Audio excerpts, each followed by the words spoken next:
maconha é a droga de entrada para outras drogas. Quanto antes você fumar maconha, antes você vai virar craqueiro. Sua vida vai acabar. Não comece a fazer isso cedo. É a droga que é a abertura para outras drogas. Se você começar a tomar cerveja, azedou o pé do frango. Meu Deus do céu, o que vai acontecer? Eu sou Emílio Garcia, você está no Bloblologia e aqui a gente tem conversas adultas sobre o consumo de drogas, sejam elas legalizadas ou não.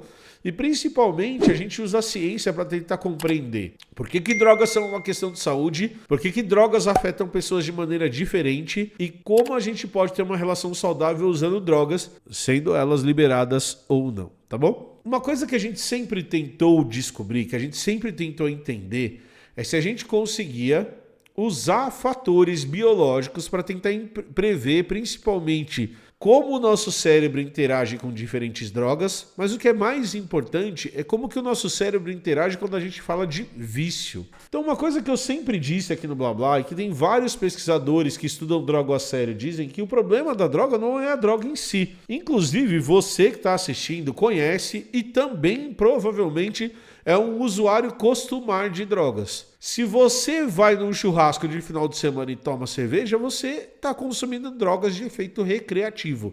E aqui a gente nem está falando das drogas de uso médico. Então aqui no Blá Blá, a gente faz uma abordagem moderna em relação ao uso de drogas, igualando drogas recreativas que são liberadas ou não são liberadas. Então você que está assistindo, além de usar drogas provavelmente com uma certa frequência, você conhece gente que usa outras drogas recreativas e que isso não afeta diretamente o comportamento social dela. Então você pode ter um amigo que usa maconha de final de semana ou até durante a semana e trabalha normalmente, tem uma vida socialmente aceita, tem família. E eu conheço pessoas que usam drogas consideradas até mais pesadas e conseguem ter uma vida normal e fazer uso recreativo dessas drogas. Então, quando a gente discute droga nesse sentido, a gente tem que entender duas coisas. Toda e qualquer droga de uso recreativo vai ter um efeito prejudicial no seu organismo, você vai pagar o preço desse uso.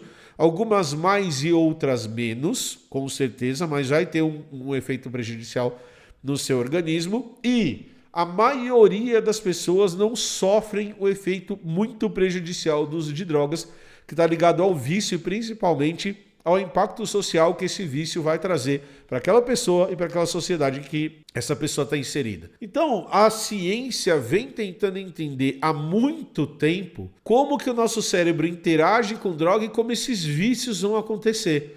E esse vício pode ser, por exemplo, estudado do ponto de vista de cafeína. Então, cafeína é uma substância que altera o funcionamento do meu cérebro e que sim tem um efeito viciante. Eu, por exemplo, quando não tomo meu café, eu tenho tanta dor de cabeça que eu chego a vomitar de dor de cabeça. Às vezes eu tô com enxaqueca à noite que eu esqueci de tomar café, eu vou fazer um café para conseguir dormir, de tanto que o meu corpo é dependente disso. Então a ciência vem tentando entender há muito tempo por que tem pessoas que se viciam, por que tem pessoas que não se viciam e por que em algumas pessoas esse vício vai gerar esses problemas sociais. E aí a gente procura diversos tipos de explicação, porque a explicação para isso não é uma explicação simples. Então você deve ter fatores sociais que são importantes para isso, você vai ter fatores biológicos que são importantes para isso, você tem uma somatória de fatores que podem gerar esses problemas sociais ligados ao uso de droga. E um trabalho, que é isso que eu vou discutir com vocês agora, ele tentou analisar como que isso funciona no cérebro de adolescentes. Então, será que o uso de drogas cedo altera o cérebro? Como que isso funciona? Então, eles foram fazer a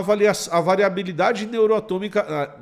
Neuroatômica é ótimo. A variabilidade neuroanatômica de cérebros, foram analisar diferentes cérebros de diferentes pessoas, diferentes crianças, ao longo do tempo, para tentar entender como essa interação funcionava. Então a ideia inicial era acompanhar o cérebro das crianças e a hora que você vai acompanhando o cérebro das crianças, você vai tentando achar diferenças nesses cérebros. E o que é mais legal que foi achado de resultado desse trabalho é um efeito diferente do que os pesquisadores imaginavam. Então parte da ideia era imaginar como que o cérebro era afetado pelo uso de substâncias. Então eles pegaram uma série de crianças com 11 anos e foram acompanhando o cérebro dessas crianças com o passar do tempo. Foram 9.804 crianças que faziam ressonâncias periódicas para acompanhar o cérebro dessas crianças. E o que eles descobriram foi uma relação oposta do que a gente imaginava. Então eles conseguiram determinar que existem determinadas crianças, existem determinados tipos de cérebro que fazem com que as crianças experimentem drogas ou qualquer tipo de substância mais cedo. E que provavelmente está ligado a uma curiosidade inata que essa criança vai ter. E um medo menor das consequências que aquilo vai ter. Então os pesquisadores, eles descobriram que, na verdade, não é a droga que altera o cérebro, mas que, pelo que eles estão vendo, existe um determinado tipo de cérebro, um determinado tipo de anatomia cerebral que faz com que a criança sinta uma impulsividade maior em experimentar substâncias mais cedo. Então, que pela anatomia do cérebro, então eles acompanharam a anatomia do cérebro e o comportamento, foram acompanhando isso com o passar do tempo. E a hora que eles voltaram, eles pegaram um dado de que a anatomia do cérebro era um bom preditor do comportamento daquela criança, se ela iria experimentar drogas, e aqui a gente pode colocar o álcool como uma droga, como eles colocaram no trabalho, antes de outras crianças. E que isso provavelmente está ligado a essa busca por sensações novas e essa curiosidade que essas crianças naturalmente tinham, tá? Uma coisa que a gente tem que tomar cuidado, que eles tomam muito cuidado no trabalho, é com esse determinismo biológico. Então, não existe esse determinismo biológico de 1 para 1. Então, essa anatomia diferenciada do cérebro é um bom preditor, mas não é o único preditor que a gente vai ter. E no próprio trabalho, eles apontam uma outra coisa importante, que é como o comportamento social também afeta esse comportamento de experimentar diferentes drogas. Então, se você está num meio que isso é tratado como normalidade e oferecido para você muito cedo, você vai interagir com essa droga mais cedo também. E aí eles trazem um outro trabalho para justificar essa abordagem que eles vão colocar, que é muito interessante, em que eles comparam 2 distritos no Canadá, com milhares de alunos cada distrito. Em um distrito você tinha educação sobre drogas na escola, e no outro distrito você não tinha educação sobre drogas na escola. E eles foram comparar ao longo do tempo quantas crianças entraram em contato com drogas e fizeram uso de drogas muito mais cedo. E o que eles mostram é que a educação diminui a experimentação de drogas em até 85%.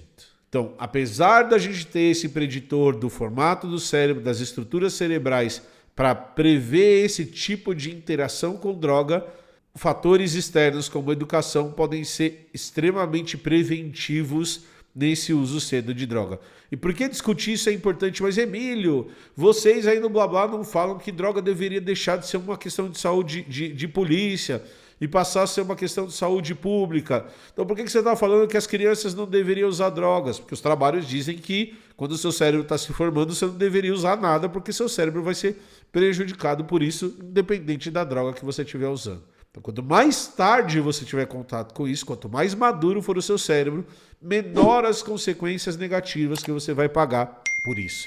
Então a gente tem sim que tratar a droga como uma questão de saúde, a gente tem que sim que falar disso com as nossas crianças, a gente tem sim que tratar isso no âmbito que não seja um âmbito violento, porque a gente sabe que isso tem resultados nefastos para a sociedade, tá bom? Ah, e olha o Matheus ainda falando, se você jogar o cupom B30 ainda ganha mais 10% de desconto. Ah, Matheus. Então agora tem cupom B30, gente. Se vocês quiserem comprar camiseta, se você usar o cupom B30, você ainda ganha mais 10% de desconto.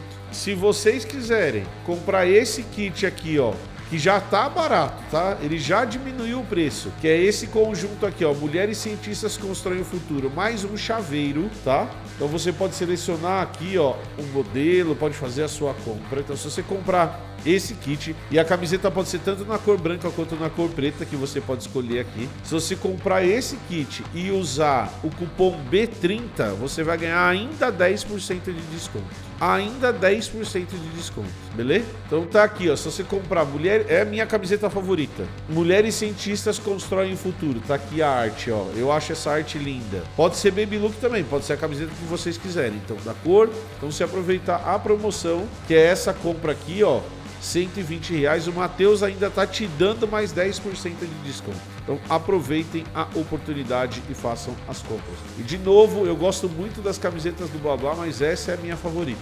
Eu falei desde o começo que essa é a minha camiseta favorita do Blá Blá, beleza? Era isso que eu tinha para falar no vídeo de hoje. Obrigado por acompanhar o Blá Blá. Não esquece de deixar seu like e de se inscrever no canal. Falou, valeu e tchau!